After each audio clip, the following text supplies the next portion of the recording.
Ho, ho, ho. Hello, everybody. It's Santa Mike here with a little end-of-year gift for listeners of the Lawyer Life Pod. Wait, you just call them listeners?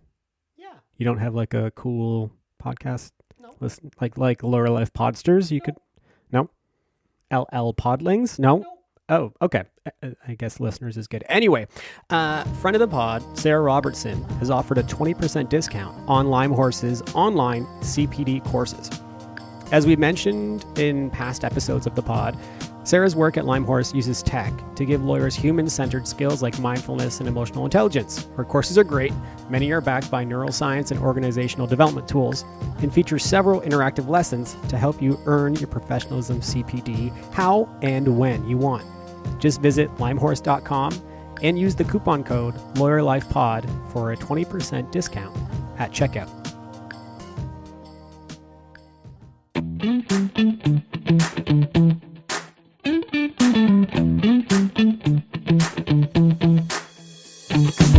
Welcome to the Lawyer Life Podcast, where we seek to navigate our days with a little less stress and ideally a lot more fulfillment.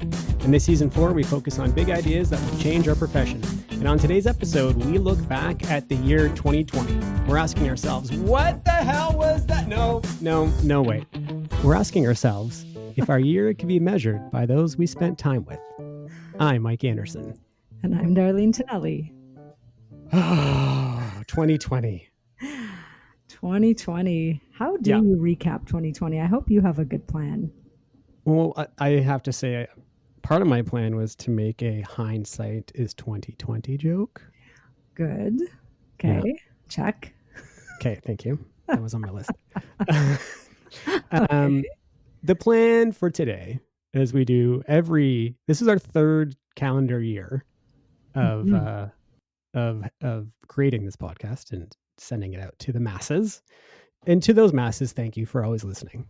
We like to refer to you always as a mass. We always do a best of year-end episode. So this is it. But you had the lovely idea of channeling it through some philosophy that you and I are both interested in. Mm-hmm. Well, let me ask you first. Were you interested in the Stoic philosophy before we read The Ego is the Enemy as our book club pick? No. That was your first intro. Yep. But now you're all in. Love Stoicism. Really? I mean, I don't know. It is teaching me good lessons, especially during pandemic times. And one lesson from the Stoics that really has stuck with me and is that, and it sounds morbid, but it's not when you frame it properly, is that we can leave this life at any point in time. It is possible that we go to bed one night and we don't wake up in the morning. That is available to all of us. And so the Stoics talk about how you need to effectively constantly remind yourself of that, so that, you know, the hours before you go to bed, you are treating them potentially like they're your last hours, like you're treating them as well as you possibly can. So that's one piece of Stoic philosophy that I really have latched onto, and it's working quite well for me. But we are looking to today focus on a different teaching of the Stoics. Before we get to that, can I just say that you being Stoic has some annoyances now, though, because earlier this week, something happened and I felt the need to go into what is for me a rage, which maybe doesn't look like rage for other people, but I was very angry, and you and I spoke about it, and you were all like calm and stoic. And then I regretted introducing you to this philosophy. And I thought, this is not good. I don't know if that response was informed by my newfound appreciation for the Stoics. See, that's funny because I am getting less measured as I get older. I think I went through a real phase where I was the ultimate measured, and lately I think that I'm coming out of that a bit. So perhaps it's like an old person thing that happens. So I'm interested to discuss with you. Who's Darlene? Oh, she's that old person? You know that old one who flies into rages at the slightest invitation? Yeah. Oh man. But anyway, you were going to say we're going to get to the meaty topic of a new Stoic. Yeah. Third attempt to get there. Let's go. You can do this. You got it. Okay. So one of the places that we go to learn about the Stoics is a great daily podcast email by the Daily Stoic. And a couple days ago, the focus there was on basically that we're shaped by the people we spend time with and the examples that we observe from them. And you suggested that would be a great frame for today's talk. And it really honestly is, because we're going to go through, the last year we had and the guests that we featured, and the lessons that we learned from a selection of them, as we always do at the end of every year, to kind of recap what this podcast has delivered to us. And also, hopefully, you at home, you have some memories of these conversations and some things that you've taken and implemented in your life. And hey, wouldn't that be neat if the stuff I'm doing is the same stuff you're doing? So, are you ready for guest number 1? I'm ready. Okay. Rachel Shipper. Remember this chat? Routine, discipline, freedom. You need routine and discipline, and then you have freedom. And that's it. Routine, discipline, freedom. It's very, very simple. And sometimes it seems that it's so simple that you could just skip it. And that's the problem. From memory, that was.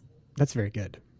It stuck with me. I think about it a lot. I think about it in the morning when I'm having my glass of water, because as you know, I'm not the best. I have to really force myself to drink water, but I do it. She's had an influence there. Just this idea of routine and following a discipline as like an end in itself.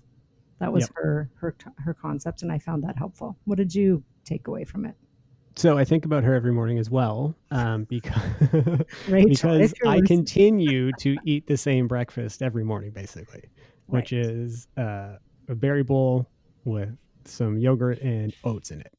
And in this episode, she talked about how the first thing she eats in the morning are vegetables, kind of like to implement it, to make sure it gets eaten, it gets out of the way. And I was like, hey, does my berry bowl count? She then delivered one of my favorite retorts of the year of podcasting that we've done. And there was a long pause. And then she said, Mike, are berries vegetables? I think that was one of the biggest burns of you on the podcast.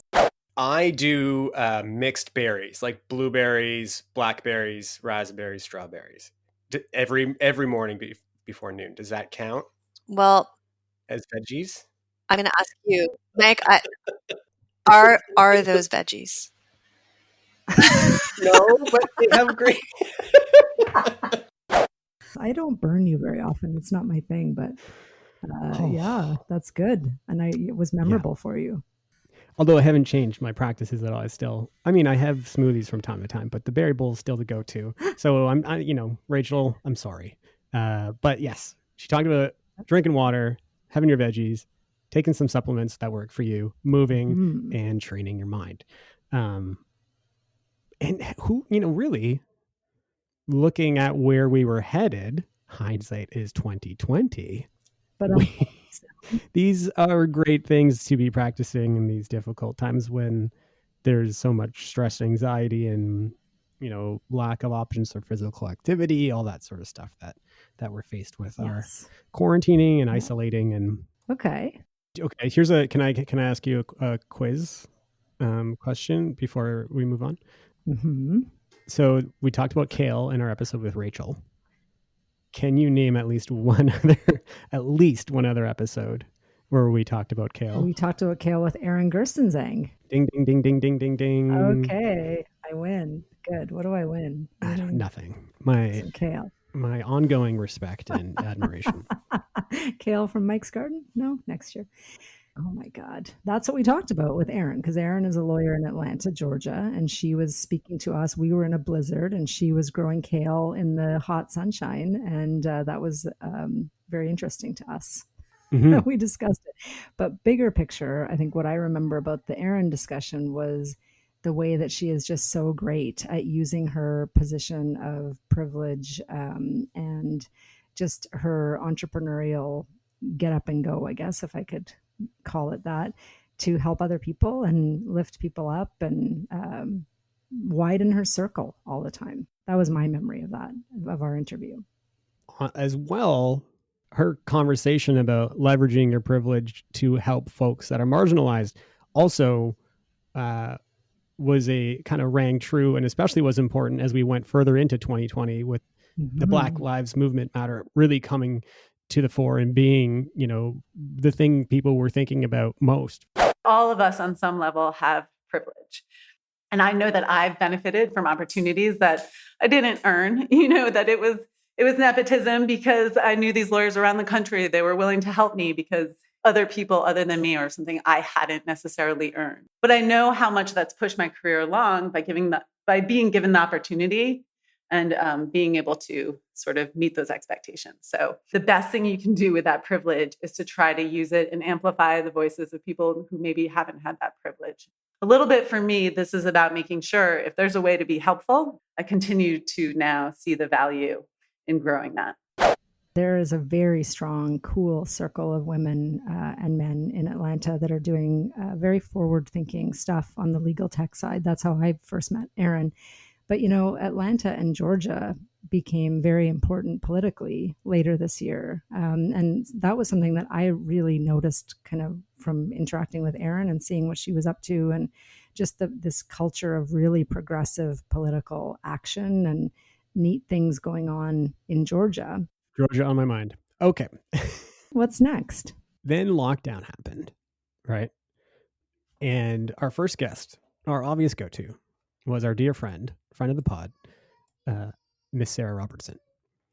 And she talked about that this is a black swan event, that, what we are experiencing now is unlike anything else, that we all need to be accepting of the individual difficulties that we all might incur with, everything related to COVID.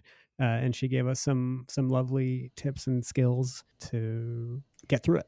That was such a strange conversation because at the beginning of the pandemic, I didn't want to talk about anything because it all felt like we didn't even know what to talk about or what to read or who to listen to. And she was very calming through that, I thought.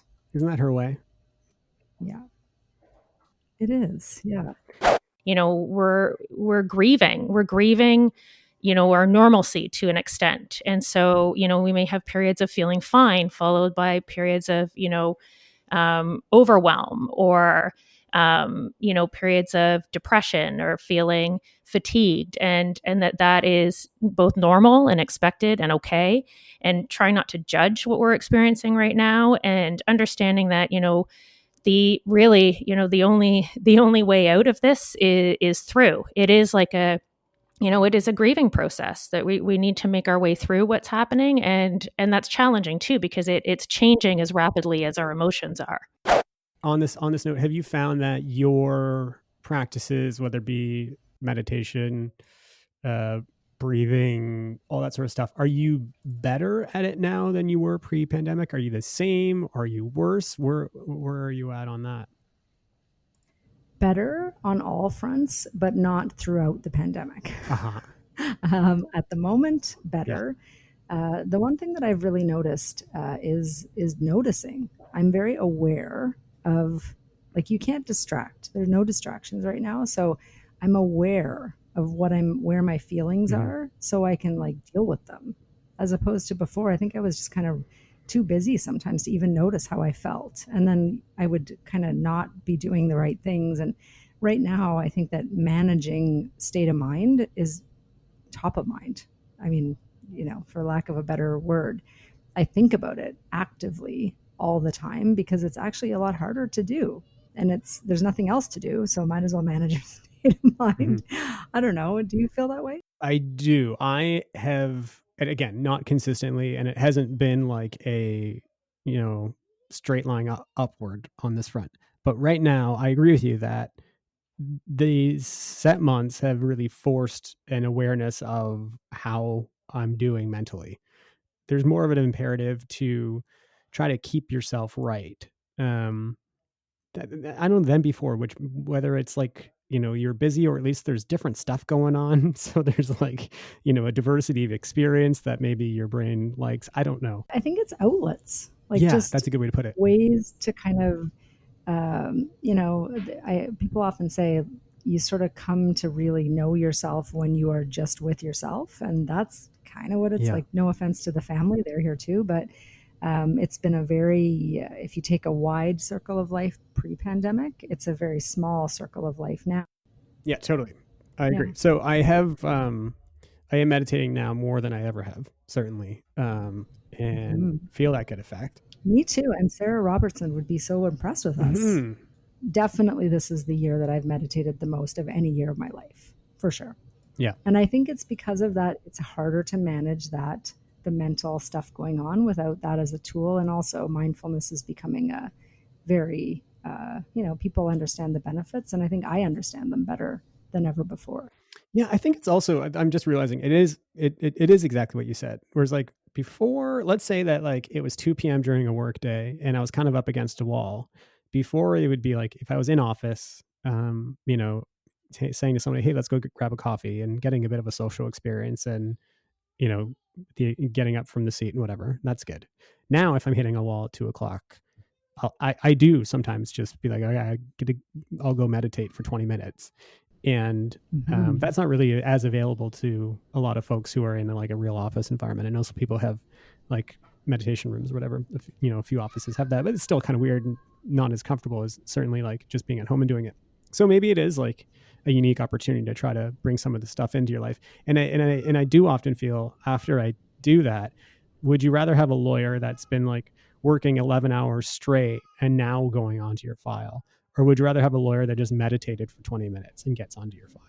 It's like so clear to me the work I do after I take that time is infinitely better, more efficient, more in depth. The focus is great. So yeah, a lot of Sarah's tips not only help us to get through the pandemic and everything it's brought, but also I think help us deliver good work product. I do think there's a reason mindfulness in law and in some other professions that require a lot of focus is becoming a big deal. And this year it's been a lifesaver for sure. I also love, Sarah, however many, I think, a year and a half ago, 2 years ago, coached us on box breathing and stuff like that. Now I'm reading books this year where I kind of got to, and then one of the, the recommendations are try box breathing. I'm like, I know how to do that.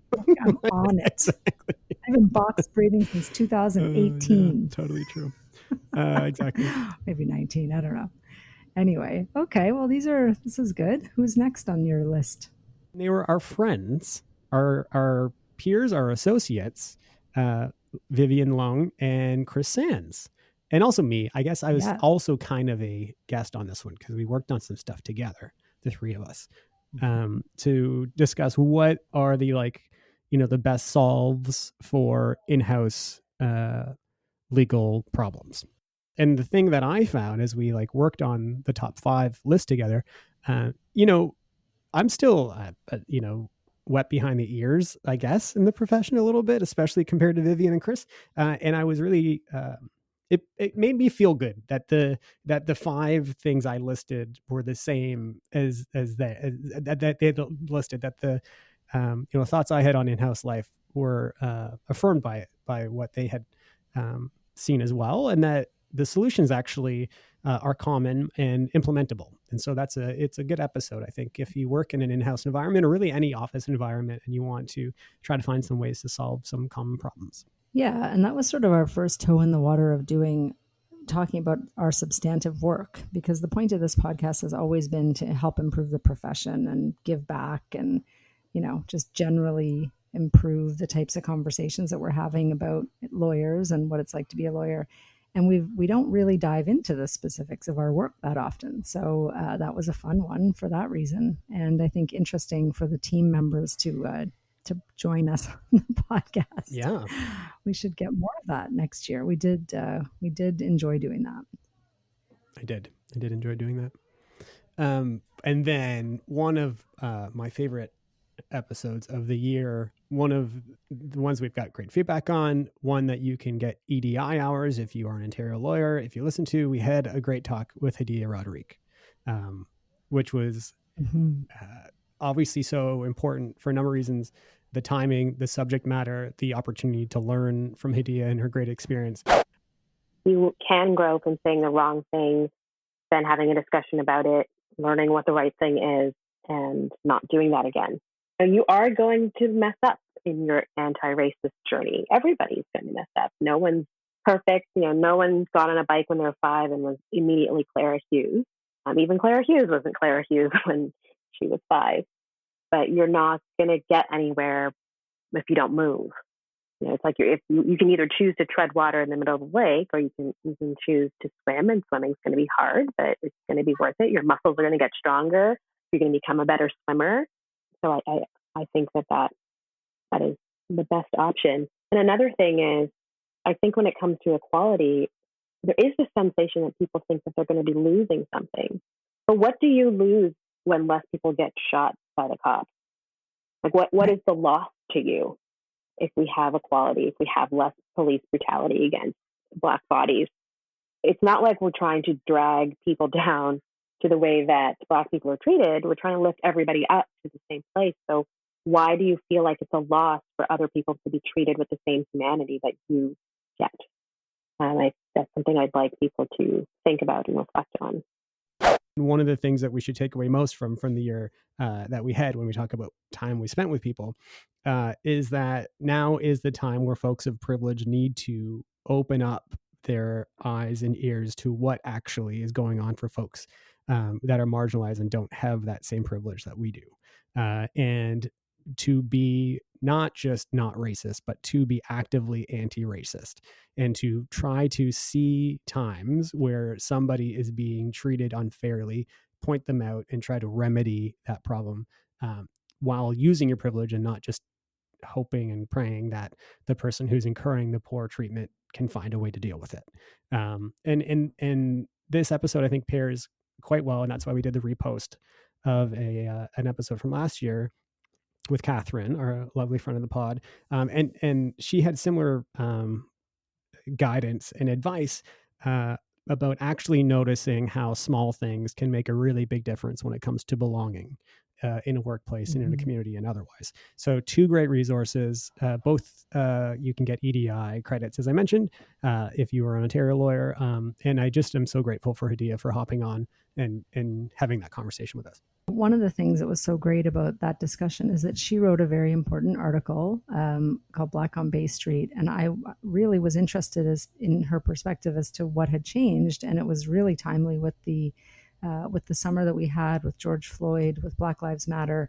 And, her assessment on the pod is that it hadn't changed enough, if at all.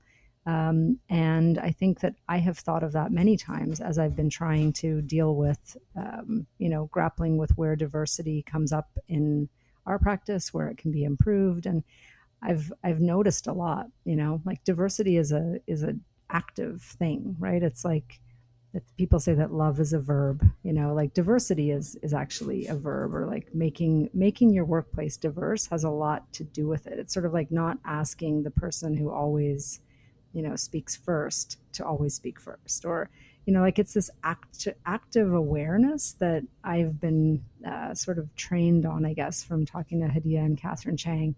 So it's a everyday trying to improve type of thing, and being willing to fall down, make mistakes, but try. Yeah.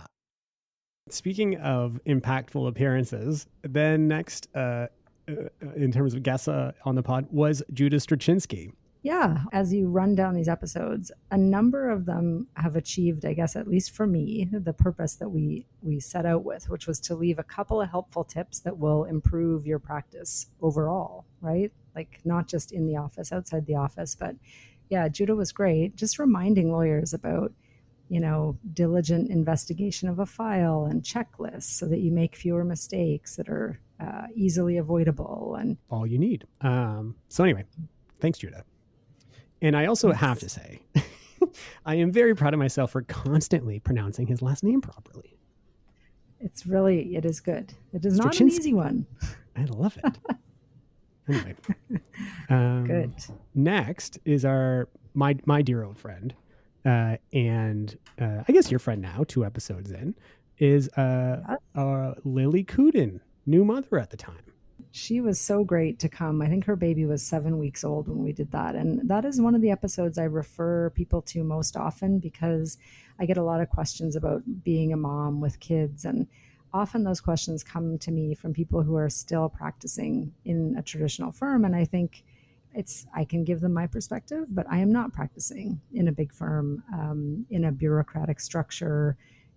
My experience, I'm very aware, is my experience. So I often point them to that episode, because she is newer in her career and has had 2 children at a big firm. And she has a lot of really important advice and some good ideas about what to level the playing field a bit. Someone has to, whether you have a nanny or daycare, someone has to be home at a certain point for the child.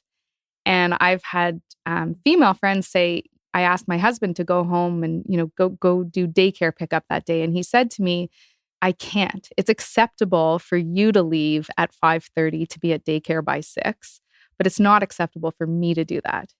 And you understand. I mean, it's very unfortunate, but in a lot of ways it's true. And so I think one of the things we need to be working on is normalizing the equal sharing. I think when we talk about giving women more opportunities, like what we're doing is sort of adding to their workload, but not expecting that by integrating women more into the workforce and so on, there has to be someone picking up the slack. And who better than the other biological parent of that child, biological or not biological. That was one of the episodes we recorded pre-pandemic and then sat on for a while because no one knew what you were supposed to do.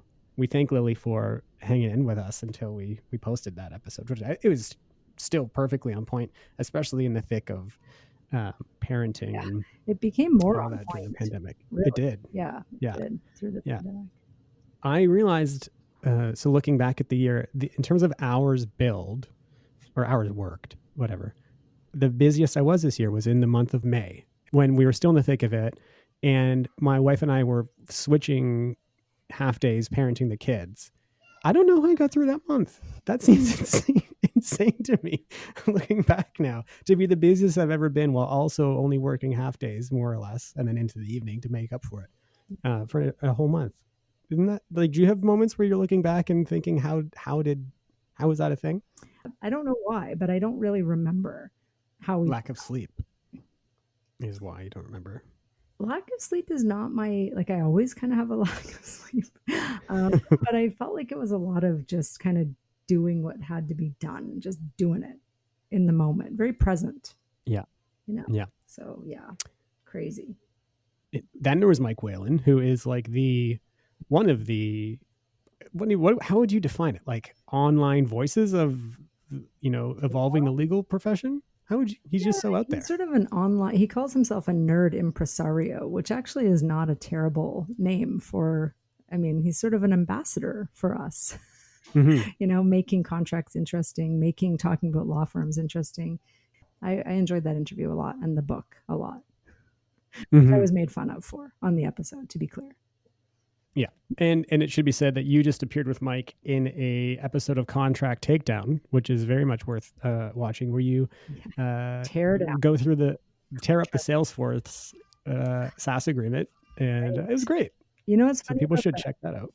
I've met a lot of really interesting people thanks to that appearance. So yeah, check it out if you're into SaaS contracts. I noticed that you used a different Zoom background than you normally do. Which one of the things about this, I was saying to my wife, we're watching the news last night, and I was saying, when this is all over, I'm really going to miss seeing reporters' basements. Oh man, that took I do love just seeing a little bit into a person's life, whether, whether it's the, in my case, like the attic office or people who are like in their condo kitchens or whatever. Like, I really do love it. It is neat. And so for this thing, I noticed that you found a different wall with a piece of art that I've never seen before. So that was notable, obviously, for me. Yeah. I don't know what was going on. I basically needed to use paper and I was made fun of this roundly, but talking about an agreement on camera, you can't look at it on the screen. You can't be scrolling your phone anyway, there were some logistical challenges. So I don't usually need, anyway, it was fun. I had a really good time doing it. And it seems to be a popular show. There's a bunch of other episodes and it's put on by Law Insider. So yeah, it's cool. Great. And then so in terms of pros, people, grizzled vets on the broadcasting side, Lily and then Mike. We talked to David Moskrup, speaking of grizzled veterans, which I think... Oh, I didn't mention Dave. I think he would appreciate us calling him that, given a good chunk of our political chat focused on... He's the most grizzled for sure. Yeah, exactly. It was actually a topic. I thought for sure that's where you were going, because Graham is not grizzled. He is a podcast veteran, but he is actually, a clean-cut individual. I thought you were going for David, who said he's been sporting a beard since pre-COVID. And he's, so we talked about that. But yeah, that was a really fun episode. The political, our first dip of a toe into the political chat, and we got a lot of good feedback on that one. I would say American democracy is not indicative of the health of democracy around the world as a rule. American democracy is often extraordinarily ill. It routinely has been in crisis from pretty much day one. So, we often, there's a disconnect between how we sort of lionize or mythologize American democracy and what it really is in practice. That said, it might recover. A Biden administration would probably go a long way towards trying to rebuild it, but only if they took seriously the structural problems, which would include, legal reform and so on and so forth. But also, I would say the redistribution of resources to some extent, because, democracies are vulnerable when inequality rises. It's a great predictor of serious trouble and decline. And then Graham, who is the first, I think, lawyer podcaster we've had. And a really great episode focusing on how lawyers can be lawyers, but also have separate passions and pursue those passions often as they work. And that it doesn't have to be a binary thing between, doing your profession and also doing something that you really enjoy or love. Yeah. Yeah, that was a really fun chat and nice to connect with other lawyer podcasters. Now, there's much that I love about the practice of law, but I need another different, bigger creative outlet. And that's what cooking professionally provided for me. And that's what the podcast does for me now. It keeps me, it doesn't keep me in that world, but it keeps me connected to that world. And it's just so completely different from what I do with the rest of my day that I find it rejuvenating. I think that's really the answer. Okay. Is that everybody? I think so. The last thing is we've obviously spent time together. Speaking about, that your year and your progression can be informed by people that you spend time with. And I do want to say, Darlene, I think I probably am corny at the end of every year when we do these roundups episodes, but I do feel like you are that for me. You're one of those people that keeps me, focused on improvement and on making sure that it's not just a traditional sort of metric in terms of improvement. It's not about, how much revenue I've brought in this year or, awards or accolades or whatever, but, what you do for this podcast and what you do for our association as well, or so to speak, firm, I guess, is have people focus on, a holistic view of their lives and if they are fulfilled. So thank you for that. It's nice to check in once every couple weeks with a focus on that. So I appreciate it. That's not corny. You're getting less corny, but I very much appreciate it. And I will be corny in return. You're getting less corny might be the second best burn that there's only slightly less corny, but like markedly so. No, and that was my thinking on the suggestion for the episode. This idea that you are the sum total of the 5 people you spend the most time with. The interesting effect of this podcast over the past couple of years is that every week or two, we are forced to think about self-improvement because we're going to talk about it on the podcast. So in that way, we have spent that time, and you do it. I mean, it's a two-way street, right? I think I'm always interested in the self-improvement, but you're, interested in it as well. And I think it's not fun being interested in things by yourself. And it is very great to have this open forum and just to see how the theory that these ideas are relevant to law firms and business works is very helpful to me. If I was a team of one, none of this would be very fun. And I think it is funny because all of this stuff is very relevant to running a practice. It really is. And that was the theory back in the day. So anyway, hopefully other people are finding that soon. And thank you for being my mentor on all things podcasting and recording and editing. And my Lord, I have come a little. I'm your Lord. That's the opposite of a burn. Yeah, Mike, the podcast Lord. You can title the episode that. Uh-huh. That will be good. No, thank you. Yeah, no? No. Okay, that would be good. Not gonna happen. Not gonna happen. Not gonna do it. Anyway, thank you for another year of podcast. The other thing is, it was really hard.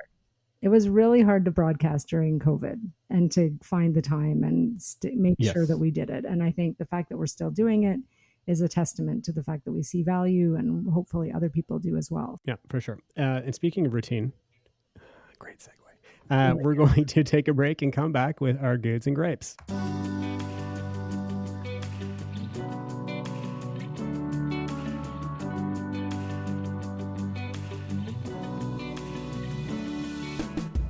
The Lawyer Life podcast is brought to you by Inter Alia Law. Inter Alia lawyers have big firm training, in-house experience, and a wide range of expertise in technology, media, and entertainment.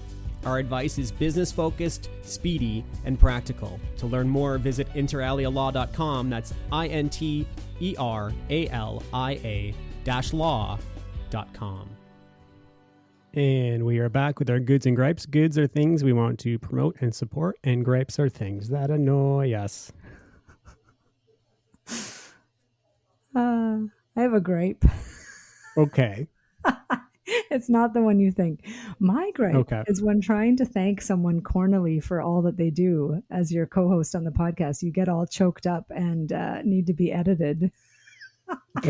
Which is no thank you at all. But anyway. Oh, is that what happened? Oh, yeah. I get a little choked up. I'm far more emotional this year, but yes. So maybe you can just edit out a whole bunch of that. But anyway, that's my gripe.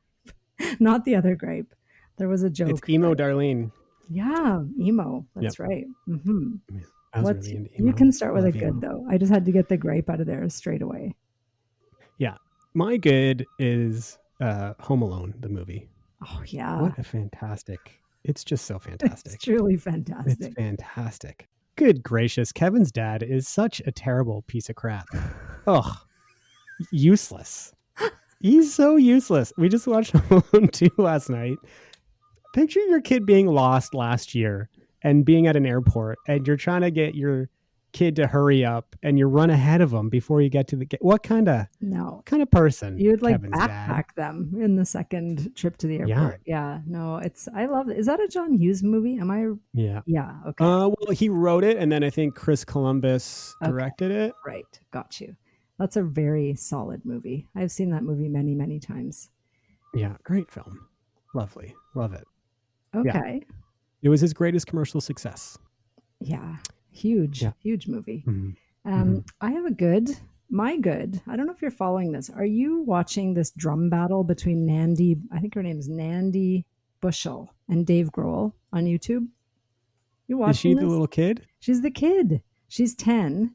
And she is, at least I think that's my memory of how old she is, but she's like a drum virtuoso. And she there's a great video on YouTube of her playing Everlong by the Foo Fighters. And then she challenged Dave Grohl, who's one of the nicest human beings in music. And she said, I challenge you, Dave Grohl, to a drum battle. And he is just like right into it, because he's such if you've ever seen the Foo Fighters live, he's just a really personable person, and he is making this a big deal for her. So it's cool to watch. Really neat. Like a feel-good story for COVID times, And she's truly talented. I have another good, and you might be able to, can you hear the recorders in the background? My kids. I can, yes. It's kind of giving me memories of having a recorder myself. Yeah, what a mistake it is to have a recorder in the house. Anyway. It is. It is. My good is, have you heard of or watched the show Ted Lasso yet? No. Okay. So it's Jason Sudeikis. It's an Apple Plus show, I guess. Yeah. He is an American football coach that gets hired by a English football team, like a soccer team. And he goes to the UK, and he is I think he's from Nebraska or Ohio or something, his character. But anyway, he's the most positive, lovely, underestimated person. And then he goes over there, and it's a show that kind of makes you feel like Schitt's Creek, like kind of just like positive and fun and nice, and you love these people. And we flew through it in the last week and a half. Great show. Love it. I like that you bothered to ask me if I've seen a show that you didn't recommend. Like, the answer to that is always no. I don't think I've found any of my own shows, and I don't. The services should give me a fee for every show you watch. I am like not high on their list of priority customers. They're probably trying to analyze what is wrong with this account that it's so rarely used and then used for such random shows. And they're all, they're all sourced by you. So anyway, you know my feelings about TV. So thank you for this recap. This has been fun. I agree. Thank you for a great year. And thanks everybody for listening. We continue to really appreciate you to come on board with this. If you haven't yet, we would love if you could please rate, review, comment on the podcast. It helps the podcast reach more people. And we always are hoping to do that to try to spread the good lessons that we learn. So anyway, that'd be cool if you could do that for us. But otherwise, we will talk soon. Talk soon. That's it for this week's episode of LLP. Thanks to Inter Alia Law for presenting the podcast and to Nick Fowler for composing and performing our music. See our show notes for his website. Don't forget, we love feedback. Please comment in the review section or subscribe or like. We'd appreciate it greatly. That's it. Talk soon.